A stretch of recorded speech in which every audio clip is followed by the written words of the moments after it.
வணக்கம். இன்றைக்கி மகாநதி சீரியலில் என்ன நடந்ததுன்னு பார்ப்போம்.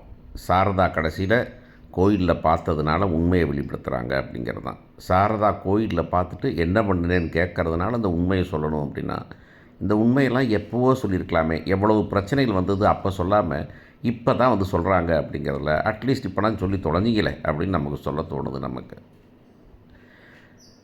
அவங்க கேட்குறாங்க, என்னடி என்ன பண்ணிகிட்ருக்க, என்ன அவ்வளவு நல்லவராக போயிட்டாரா நீ, அவன்கிட்ட பேசிக்கிட்டு இருக்கியா நீ அப்படின்னா, ஆமாம் நல்லவர் தான் அப்படின்னு. இல்லை நல்லவர் தானா, இல்லை வேறு என்னமோ இருக்குது வேறு என்னமோ இருக்குது அப்படிங்கும்போதே, சரி இதுக்கு மேலே என்னமோ இருக்குது அப்படிங்கிறத சொல்ல வச்சு இப்படியே அம்மாங்கிற வகையில் கேட்கக்கூடாத விஷயத்தை கேட்டுற போகிறேன் அப்படின்னு சொன்னதை நேற்றுக்கே நம்ம வந்துட்டு ப்ரொமோவில் சொன்னோம். கேட்கக்கூடாத விஷயத்தை என்னதை கேட்குற நீ, பிள்ளைகிட்ட கேட்குறதுல என்ன பெரிய பிரச்சனை உனக்கு, அவங்க எவ்வளோ அந்யோன்யமாக வாழ்ந்தாங்கன்னு உனக்கு தெரியுமே, அவன் அந்த பையன் உங்களை எப்படி பார்த்துக்கிட்டு தானே உங்களுக்கு தெரியுமே, அப்படிங்கிறப்ப வந்துட்டு நீ வந்துட்டு அவனோட சேர்ந்து வாழ்ந்த வெறுமனே நடித்தேன்னு அவன் சொன்னான் அப்படிங்கிறது கான்ட்ராக்ட் மட்டும்தான் அப்படிங்கிறத சொன்னாங்க. அதையும் இந்த பிள்ளை வந்துட்டு ராகினி மாதிரி ஆட்கள் சொல்ல வச்சாங்க அப்படிங்கிறத வந்துக்கிட்டு அம்மாவாக உனக்கு தெரிஞ்சிருக்காதா அந்த பொண்ணு எப்படி அவர் மேலே மயக்கமாக இருந்தது, அந்த மனுஷன் இந்த பிள்ளை மேலே எப்படி மயக்கமாக இருந்தது, 3 பேர் 2 பேரும் ஒன்றா ஹாலாக இருந்துட்டு வெறுமனே கான்ட்ராக்ட் அப்படிங்கிறதுனால ட்ராமா போட்டு நடிச்சுக்கிட்டு இருந்திருப்பாங்க. நடிக்கிறவங்களே லவ் பண்ணி கல்யாணம் முடிச்சுக்கிறாங்க.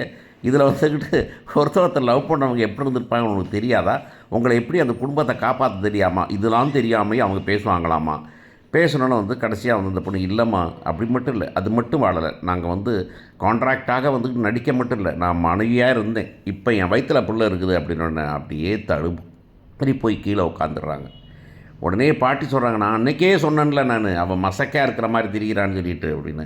உடனே கங்கா வந்துட்டு, நீ இந்த மாத்திரை சாப்பிட்டியா, மாத்திரை அதுதானா அப்படின்னு சொல்லி அவங்க கேட்க, என்னைய மாதிரியே மாத்திரை சாப்பிட்டியடி அப்படின்னு சொல்ல, உடனே வந்துக்கிட்டு இப்படி ஏமாற்றிப்பிட்டியடி நீ அப்படின்னு சொல்லி பேசிக்கிட்டு இருக்க எல்லாருமா சேர்ந்து சொல்கிறாங்க, இல்லை இல்லை இதுக்கு மேலே வந்து முடியாது, இதுக்கு மேலே அவங்க வந்துக்கிட்டு வேணும்னே நாள் தான் வந்துக்கிட்டு வாழ வைக்கக்கூடாது அப்படின்னு நினைக்கிறாங்க, இந்த விஷயம் அவங்களுக்கே தெரியாது, அதனால் அவங்கள்ட்ட பேசி ஆகணும் அப்படின்னு சொன்ன உடனே இவங்க மனசு திருந்தி, எப்பா தம்பி குமாரா நான் பார்க்கணும்பா அவங்கள அப்படின்னு. உடனே நான் போய் கூட்டிகிட்டு வரேன் அப்படிங்கிறாரு. ஏன்டா கூப்பிட்டு வரீங்க, ஏனுமே ஃபோனை ட்ரை பண்ண மாட்டீங்களா நீங்கள், ஃபோனை கூப்பிட்டா வந்துட்டு போகிறாரு, சும்மாவே அந்தாலும் வந்துட்டு போகிறவங்க தானே, ஃபோனை பண்ணி எங்கே இருக்கிறீங்க நீங்கன்னு கேட்காம கொள்ளாமல் அவர் கிளம்பி நான் போய் கையோட கூட்டுறேன், அவர்கிட்ட நீங்கள் நல்லா பேசுங்க, பிள்ளை வந்து இது பண்ணணும் அப்படிங்கிறாங்க.